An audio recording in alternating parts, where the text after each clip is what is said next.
విశాఖలోని రామనగర్ ప్రాంతంలో అగ్ని ప్రమాదం జరిగింది. సెవెన్ హిల్స్ హాస్పిటల్ ఆసుపత్రి 6వ అంతస్తులో షార్ట్ సర్క్యూట్ కారణంతో మంటలు చెలరేగాయి. సమాచారం అందుకున్న ఫైర్ సిబ్బంది మంటలు ఆర్పుతున్నారు. ఘటనలో 6వ అంతస్తులోని అడ్మినిస్ట్రేటివ్ విభాగం మంటలకి ఆహుతైనట్లు సమాచారం. విశాఖ నగరంలోని హాస్పిటల్స్ లో తరచుగా ప్రమాదాలు జరగడంపై స్థానికులు ఆందోళన వ్యక్తం చేస్తున్నారు. వెంకజీపాలెం ప్రాంతంలో ఉన్న మెడికవర్ హాస్పిటల్లో అగ్ని ప్రమాదం మరొక ముందే రామనగర్ ప్రాంతంలో ఉన్న సెవెన్ హిల్స్ హాస్పిటల్లో అగ్ని ప్రమాదం జరిగింది.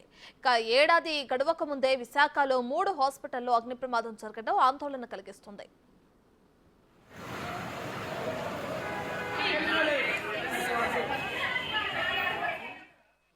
Morning today there was a fire in the HR department. For a precautionary measure, we have evacuated all the patients from the 4th and the 5th floor, though the fire is only in the HR department in the 6th floor. As of now, everything is under control. No other department has been affected except the HR department. Only the HR, people from the fire department and from the NDRF department and our own people have taken control of the situation. The HR department is badly affected. Other than that, no other department, even the department which is next to it, is not affected. No patients is affected. The patients on the 4th and the 5th floor, as a precautionary measure, you have evacuated them and kept them on a different floors. So nothing to worry. Nothing wrong has happened. Whatever little damage has happened has only happened in the HR department. Right now, it is very difficult till we get inside the HR department and find out. It could be because of anything. So I should not be making a statement here saying that the fire was because of this reason. Right? So till such time the fire is completely under, because the smoke is still very heavy. Once the smoke settles down and then temperature is also high inside.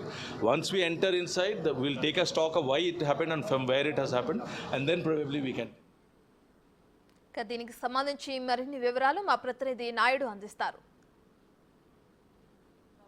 జరిగింది. ఈ నేపథ్యంలోనే మంటలను అయితే అదుపులోకి తెచ్చారు fire సిబ్బంది. ప్రస్తుతం మనతో మాట్లాడేందుకు ఫైర్ సిబ్బంది అధికారులు ఉన్నారు. పూర్తిగా ఉదయం నుంచి కూడా ఇక్కడ మంటలను అయితే అదుపులోకి తేవడం జరిగింది. ఎందుకంటే ఈ మధ్య కాలంలోనే హాస్పిటల్స్లో ఎక్కువ ప్రమాదాలు జరుగుతుండడంతో ప్రజలు కొంచెం ఇబ్బందులు పడుతున్నారు. సార్ చెప్పండి, ఏ విధంగా చూడొచ్చు? ఫైర్ యాక్సిడెంట్ జరిగిందండి. 1:30 కాగా మనకి కాల్ వచ్చింది. మనం ఇమీడియట్గా 2 వాటర్ టెండర్స్ టర్న్అవుట్ అయితే చేసాము. రాగానే ఇమీడియట్గా 6th ఫ్లోర్గా మాకు ఫైర్ అనేది ఉండడం జరిగింది. స్మోక్ రావడం జరిగింది. ఇమీడియట్గా ఫైర్ ఫైటింగ్ స్టార్ట్ ఆపరేషన్ చేసాం. బ్యాక్ సైడ్ నుంచి కూడా ఫైర్ ఫైటింగ్ ఆపరేషన్ స్టార్ట్ చేసాము. ఇంకా ఆ ఫైర్ ఇంకా కంప్లీట్గా యాజ్ ఎర్లీ యాజ్ పాసిబుల్ తెచ్చింది బ్రాంటో స్కై ప్లాట్ఫామ్గా తీసుకురావడం జరిగింది.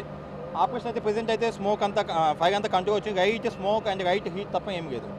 ఏమన్నా ఫైర్ సేఫ్టీ మెజర్స్ ఏమైనా వాడడం లేదా? ఫైర్ సేఫ్టీ మెజర్స్ చూసామంటే ఉన్నాయి. ఈ వర్కింగ్ కండిషన్ అయితే వెరిఫై చేయాలి. We need to verify.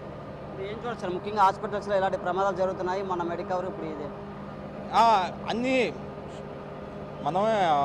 అన్నీ మనం ప్రిడిక్ట్ చేయలేం.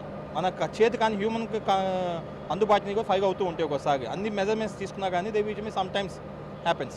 మెయిన్ రీజన్ ఏంటి? ఇది ఫైర్ సర్క్యూట్ అయిందని చెప్పేసి మేము అనుకుంటున్నాము. అక్కడ అంతకన్నా కెమికల్స్ కానీ ల్యాబ్స్ కానీ ఏసీస్ ఏమి లేవు. Just short circuit we have thinking. ఇంకా ఎస్టిమేట్ ముఖ్యంగా హాస్పిటల్లో అంటే చాలామంది రోగులు ఉంటారు, ప్రజలు ఉంటారు. వాళ్ళకి ఏం చెప్పదలుచుంది హాస్పిటల్స్ నిర్వాహకులకి? ఎస్పెషల్లీ ఇలాంటి హాస్పిటల్స్కి మంచి డెడికేటెడ్ టీమ్ ఒకటి మాక్ డిస్ అవేర్నెస్ ప్రోగ్రామ్స్ క్రియేట్ చేసుకుంటూ ఫస్ట్ రెస్పాండర్స్గా వాళ్ళు ఉంటే మేము వచ్చేలోపు 5 minutes 10 minutes టైంలో దే కెన్ డూ సంథింగ్. పిరియాడికల్గా అవేర్నెస్ ప్రోగ్రామ్స్ మాక్ డిస్ అనేది కండక్ట్ చేసుకోవాలి హాస్పిటల్స్ మేనేజ్మెంట్. ఈ యాక్సిడెంట్లో ఎవరికైనా ఏమైనా అయిందా? No casualties, no injuries. ఇదే ఫైర్ సిబ్బంది అధికారులు అయితే చెప్తున్నారు. పూర్తిగా అయితే ప్రతి హాస్పిటల్లోని సేఫ్టీ మెజర్స్ ఉండాలని, ఎందుకంటే హాస్పిటల్స్లో బెస్ట్ ట్రీట్మెంట్ ప్రజలకు ఇవ్వాలంటే అన్ని మెజారిటీస్ ఉండాలి. ఇలాంటి అగ్ని ప్రమాదాలు జరిగినప్పుడు అవే కాపాడుతాయని చెప్తున్న పరిస్థితి. ప్రస్తుతానికైతే సెవెన్ హిల్స్ హాస్పిటల్లో జరిగిన ప్రమాదంపై విచారణ ఇంకా కొనసాగుతుంది. ఎందుకంటే మంటలు షార్ట్ సర్క్యూట్ కారణంగా ఈ ప్రమాదం జరిగినప్పటికీ పోలీసులు నిర్ధారించారు. Camera person Muralidhar Naidu, TV Visakha.